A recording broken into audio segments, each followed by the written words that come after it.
Assalamualaikum warahmatullahi wabarakatuh.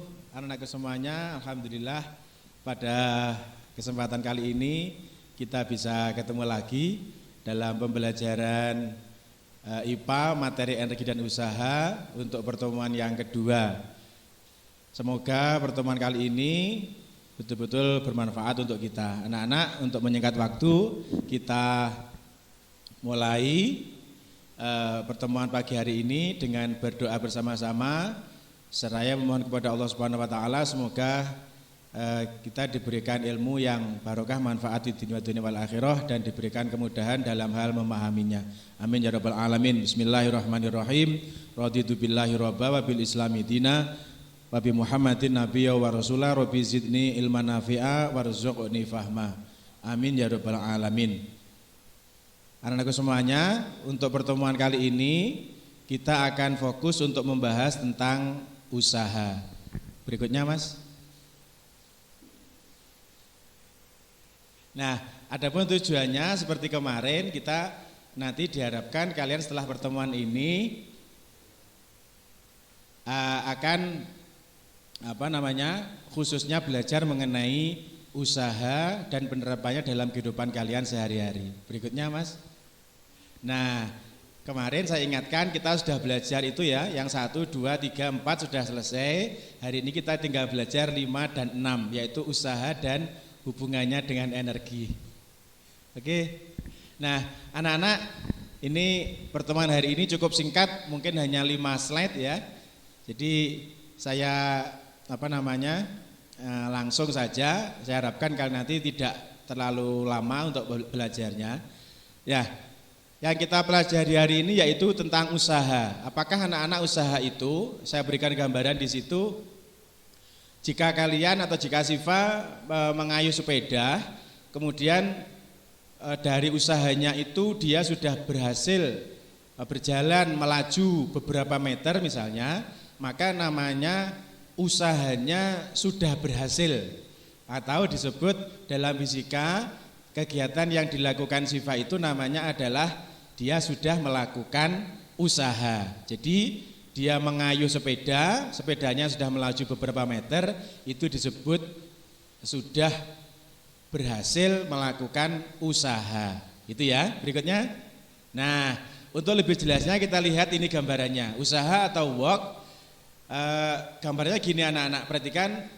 Misalkan kalian mendorong sebuah meja ya, atau sebuah benda, posisi awalnya di situ, kemudian kalian dorong sejauh S meter, misalkan kalian dorong sejauh 5 meter sehingga berpindah ke posisi akhir. Posisi awal pindah ke posisi akhir dengan menggunakan gaya berapa newton. Nah, jika mejanya sudah berhasil pindah berapa meter, berarti kalian sudah melakukan usaha. Usaha atau dalam bahasa Inggris kita kenal dengan work ya, disingkat W, berarti adalah dari gambar itu kalian tahu kalau W itu adalah F atau gaya yang kalian lakukan untuk memindahkan meja sejauh berapa meter. Jadi disimbolkan W sama dengan F kali S, di mana W itu adalah usaha, satuannya joule seperti kemarin, F itu adalah gaya, satuannya newton, dan S itu adalah perpindahannya, satuannya meter. Berarti kalian tahu kalau joule itu sama dengan newton meter. Berikutnya. Nah, anak-anak, apakah setiap usaha itu pasti bernilai positif? Nah, artinya pasti maju ke depan.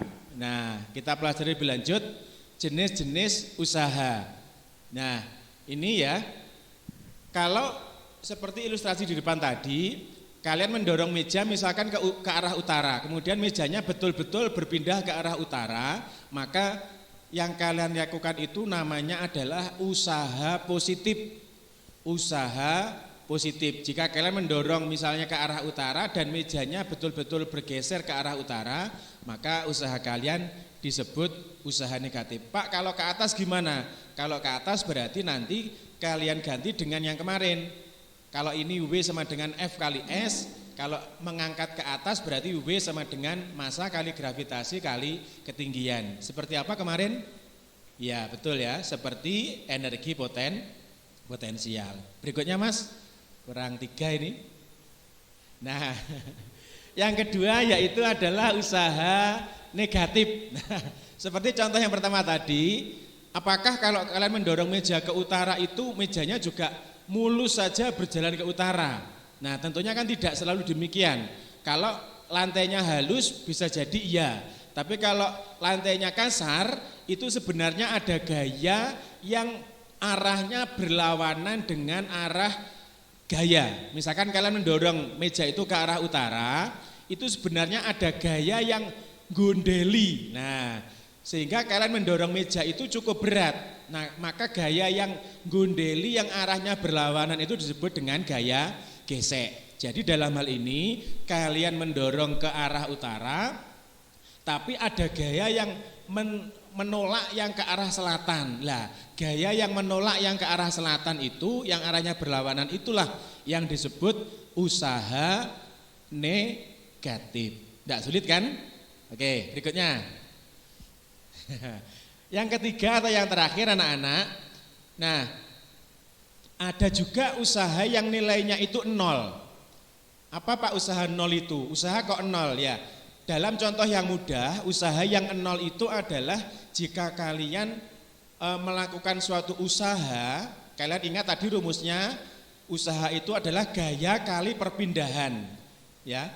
Jadi contohnya kalau kalian mendorong sesuatu tetapi tidak terjadi perpindahan, maka usahanya disebut dengan 0 atau usahanya bernilai 0. Contohnya kalian mendorong meja, mendorong tembok gitu ya.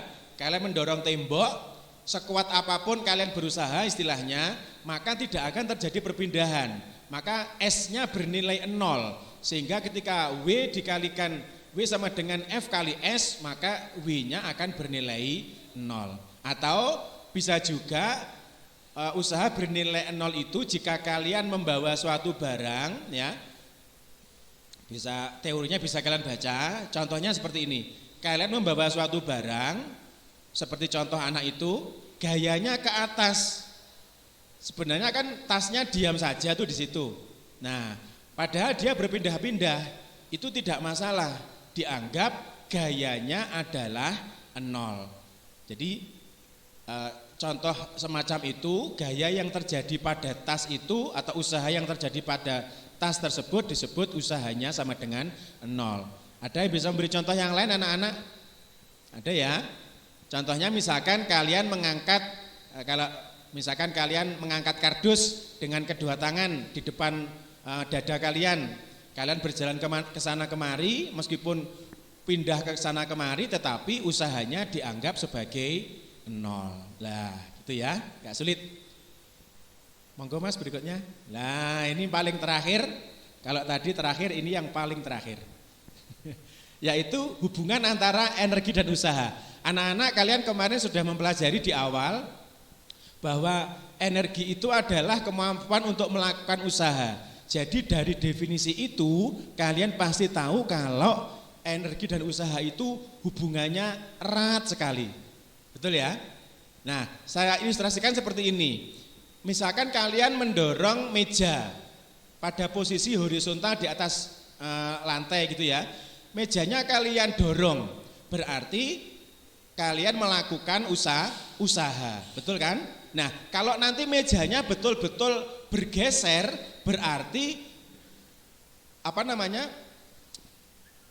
berarti kalian berhasil mendorong meja tersebut. Kalau meja tersebut berhasil bergeser, berarti kalian sudah melakukan atau berhasil merubah usaha tersebut ya, atau berhasil merubah usaha tersebut menjadi energi kinetik. Misalkan kalian memindah dengan gaya berapa newton ya, sejauh berapa meter, atau nanti berarti kalian memindahnya dengan usaha misalkan 10 joule ke arah utara.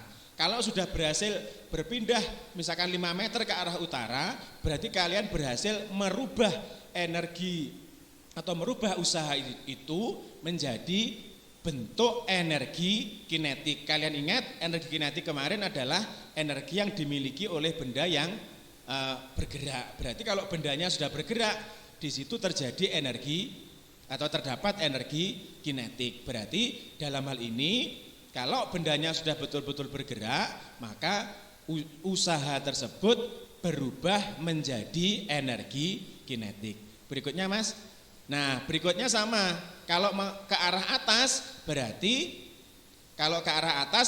ada gravitasi, ada ketinggian, maka usaha kalian berubah menjadi energi potensial. Jadi kesimpulannya anak-anak, usaha itu rumusnya bisa W sama dengan F kali S, ya, bisa berubah menjadi W sama dengan energi kinetik atau setengah mv kuadrat kalau mendatar, atau bisa juga berubah menjadi W sama dengan mgh jika kalian melakukan usahanya itu ke arah atas atau jika terdapat gravitasi dan ketinggian. Saya pikir itu anak-anak tidak sulit kan? Nah, yang terakhir dari saya, berikutnya Mas. Nah, untuk berikutnya insya Allah kita akan berubah atau kita akan berganti materi, yaitu tekanan pada benda padat, benda cair dan benda gas. Insya Allah nanti kalau tidak ada kendala akan saya laksanakan secara konferen melalui Google Meet. Nanti linknya akan saya bagikan kepada kalian. Yang terakhir, nah untuk evaluasinya kemarin sudah saya sampaikan, evaluasinya tidak akan saya share terpisah, tetapi hanya saya copy di sini saja. Kalian bisa lihat di halaman slide yang paling belakang atau di video yang paling belakang. Harapan saya sebelum kalian mengcopy linknya, kalian membaca dulu atau mendengarkan atau melihat dulu materi yang sudah disampaikan. Tapi jangan khawatir anak-anak, nanti di setiap soal saya juga memberikan materi. Jadi nanti ada satu section, misalkan ada soal nomor 1, maka sebelum soal itu saya beri bacaan dulu terkait dengan soal tersebut. Harapan saya nilai kalian akan meningkat. Demikian yang bisa saya sampaikan hari ini, semoga bermanfaat. Terima kasih untuk semuanya. Mohon dicatat sebaik-baiknya dan jangan lupa mengucapkan hamdalah alhamdulillahirabbil alamin. Ihdinas siratal mustaqim wal afu minkum. Wassalamualaikum warahmatullahi wabarakatuh.